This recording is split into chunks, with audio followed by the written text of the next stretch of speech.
Well, it depends on which Hull turn up. It it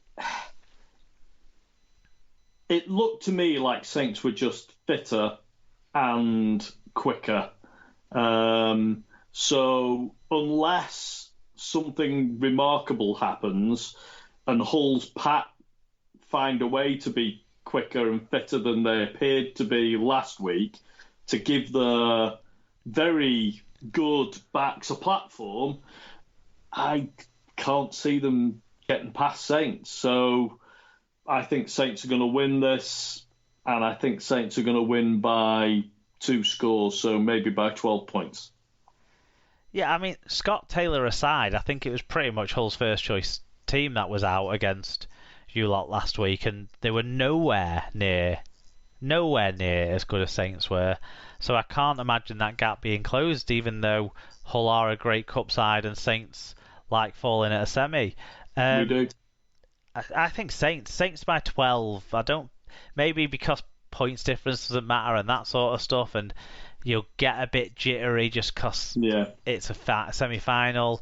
So probably there won't be as much freedom in the back end of the game, maybe, to keep the score down. But I think Saints by 12 and a comfortable 12 ultimately. 5 o'clock kickoff for also on BBC for Castleford versus Warrington in the Darrell Powell semi. Who've you got in this one, Cass or Wire? It's difficult to see past Warrington, to be quite honest, in terms of form. You know, Warrington have looked good for the last few weeks. They are playing very well. I mean, I know Salford didn't play well this week, but Warrington certainly did. Cass, it's difficult to say because they clearly chucked the game a bit against Leeds by resting players and so on. But I can't see past Warrington in this one. I don't think it's going to be a blowout, but I think Warrington are going to win this by 16 points. Yeah, it's hard to not take recent form into consideration. I mean, the two sides played only 2 weeks ago, and Warrington were far better. And since then, Castleford have put in one of their worst performances in 5 years or more. Wow. Yeah. I would like it to be a Saints versus Castleford final because it means we get a team that hasn't won the cup for some time winning the cup.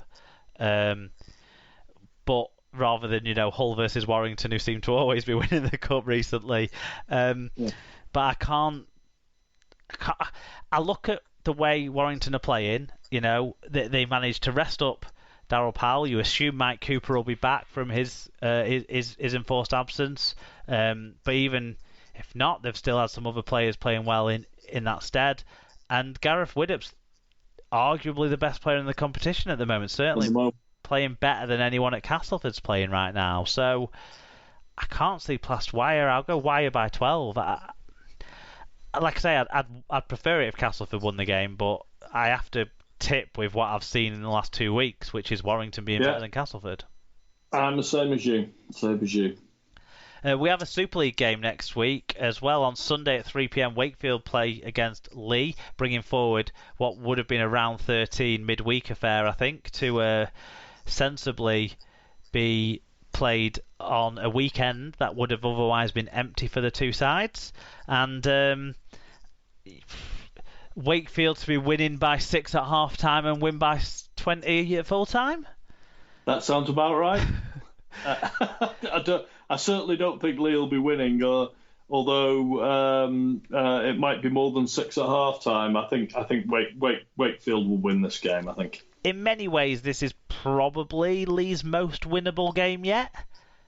But yeah, I don't think they're going to win it. They would have been thinking that before the last 10 days or so, or the last 2 weeks for Wakefield, where Wakefield have turned things around. They've beaten two sides that were in form on their home patch.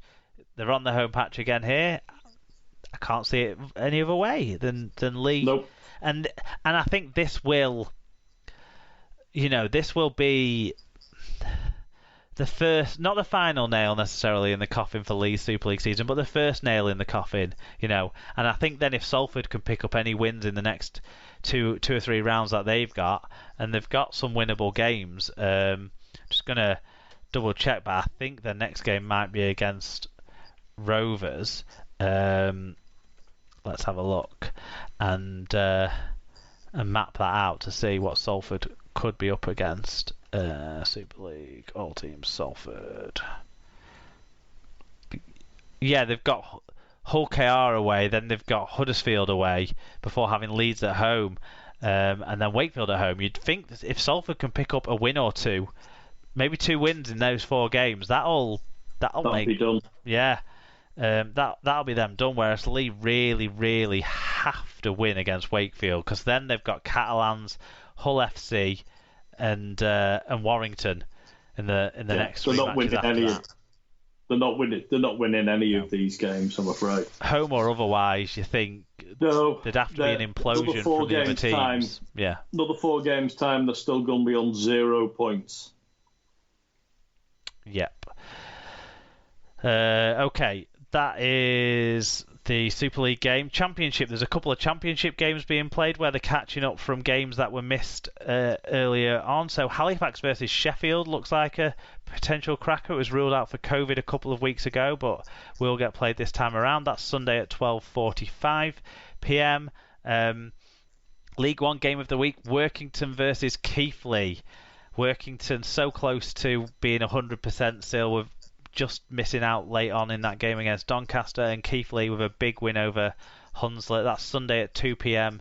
2 sides going into that in decent nick. And a shortened NRL weekend means only 2 Brit-Pick matches. Dragon versus the Broncos Thursday at 10:50, and Knights versus the Eels if Dom Young plays Sunday at 7:05.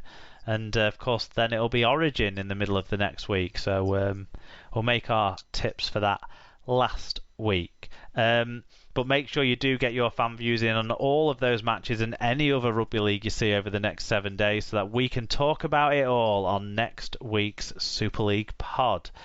All that's left to do on this week's Super League pod is wrap things up with a quiz and that. Uh-oh.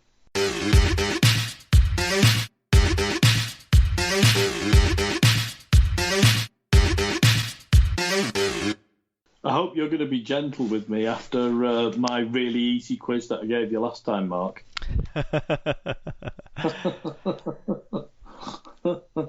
To be honest, and I'll be honest to you and to the listeners, it was only 20 minutes before the show started that I did the quiz, so we're back on birthdays, which we haven't done for a while. Cool. I've been a bit preoccupied with doing stuff in the garden, and we had then the in-laws round this afternoon, and they stayed a little bit longer than I was expecting them to, if I'm completely honest. In-laws always do, Mark. So I didn't get as much time in before the show as I normally would have done to get the quiz drawn up. So it's a birthdays quiz. It's all about people who have birthdays coming up in the next week. God. I'll just guess. They're all relatively recent, relatively famous names. So we'll see how we get on. The first one, this halfback turns 30 on the 1st of June, when most of people will be listening to the show. Actually, he'll be celebrating his birthday. 6 tries in 33 games for Warrington in 2018 in his sole Super League season, either side of spells with the Gold Coast after starting his career with the Newcastle Knights. Who is said halfback?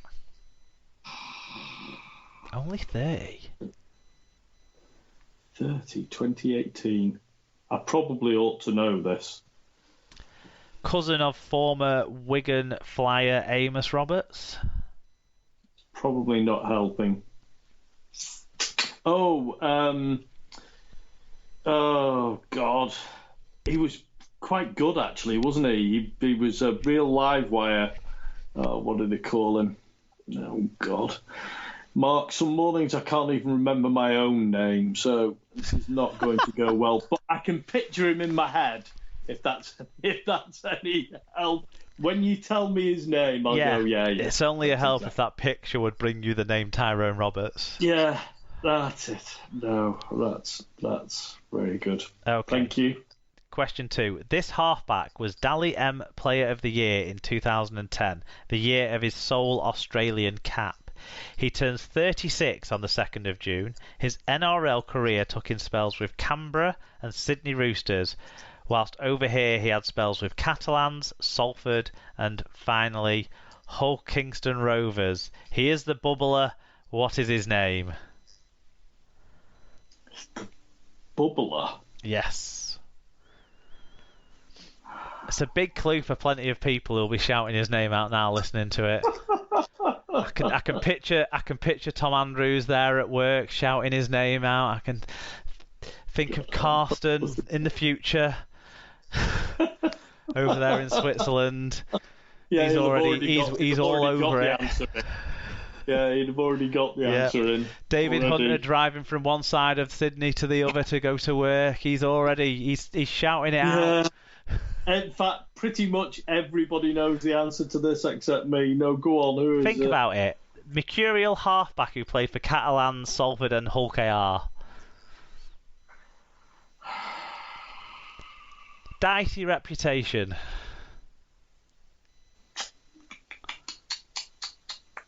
Todd? Oh, yes. I can picture him now, at least. I couldn't even picture him before.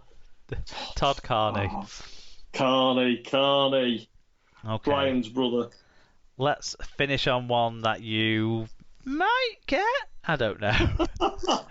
I'd say probably not, Mark, but go on. Widnes born back, who's the Widnes captain, who turns 27 on the 3rd of June, played most of his career for his hometown side, but had a 2-year spell in Super League with St Helens, as well as a 1-year spell in the Championship with Lee Centurions.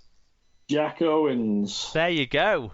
You miss out on people who've won the Dally M, but when it comes to goal kicking outside backs from Widnes... Yeah. Who played for Saints, that's the clue. At least I got one. Thank you, Mark. That was hard. Or at least it was for me. Land unknown, mate. Right, time to wrap up. Well, you've been really busy since you last spoke to the listeners, so I'm hoping you've got a good plethora of recommendations to bring to the table. I've been walking non-stop, Mark, since I spoke to the listeners. So, but there must have been some pubs or guest houses along that walk. Oh, there was some fantastic places to stay. There was I stayed in my first night. I spent in Clovelly, which is a beautiful, picturesque little fishing village on the Devon coast. I stayed in some really nice places, actually.